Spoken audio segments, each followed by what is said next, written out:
Saya sampaikan kepada semua terima kasih, ini sebuah kehormatan dan izinkan kami untuk memikirkan ini sejenak, memikirkan, dan ini kan sesungguhnya bukan sesuatu yang diputuskan oleh saya.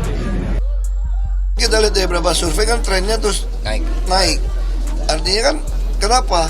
Kepuasan pada kerja kami kan 70% ke atas. Proses pilkada ini kan tidak sederhana ya. Bukan soal pendaftarannya, yang harus dipikirkan juga kira-kira pilkada besok jujur, adil, bebas tidak? Jakarta Selatan, Selasa, 7 Mei 2024. Usai Pilpres 2024, Anies mengamini ada banyak masukan dari berbagai kalangan agar maju sebagai calon gubernur DKI Jakarta. Dia mengucapkan terima kasih. Anies menganggap itu sebagai sebuah kehormatan ketika mendapat masukan tersebut. Anies Baswedan diisukan akan mengumumkan maju di Pilkada DKI Jakarta setelah kalah di Pilpres 2024, itu sepertinya bisa menjadi langkah politik yang masuk akal baginya. Setelah kekalahan di Pilpres, banyak politisi memilih untuk fokus pada level lokal atau regional untuk membangun kembali basis politik mereka, atau memperkuat posisi mereka sebelum melangkah ke level nasional lagi. Bagi Anies, kembali ke Pilkada DKI Jakarta memberinya kesempatan untuk terus memperkuat basis politiknya di ibu kota, dan meneruskan agenda-agenda yang telah dia rintis selama masa jabatannya sebagai Gubernur DKI sebelumnya. Langkah ini juga dapat membantunya mempertahankan relevansinya di kancah politik nasional, sambil membangun reputasi yang lebih solid di tingkat lokal.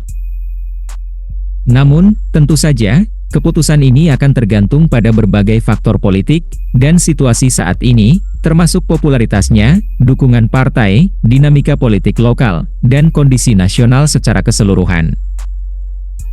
Kebelai diisukan bahwa dalam Pilkada serentak 2024, akan terjadi kerjasama antara Anies Baswedan dan Ahok, sebagai duet calon gubernur DKI Jakarta pada Pilkada 2024, tentu menjadi peristiwa menarik dalam dunia politik Indonesia. Jika Partai Nasdem sepakat untuk mendukung pasangan ini, itu bisa menjadi kombinasi yang sangat kuat. Anies Baswedan, dengan basis politik Islam konservatifnya, dan Ahok yang memiliki citra reformis dan tegas dalam pemerintahan, membawa dua dinamika politik yang berbeda ke meja. Kerjasama mereka dapat menggabungkan basis pendukung yang luas, dari kalangan Islam konservatif, hingga kalangan yang menghargai keberhasilan Ahok dalam pemerintahan.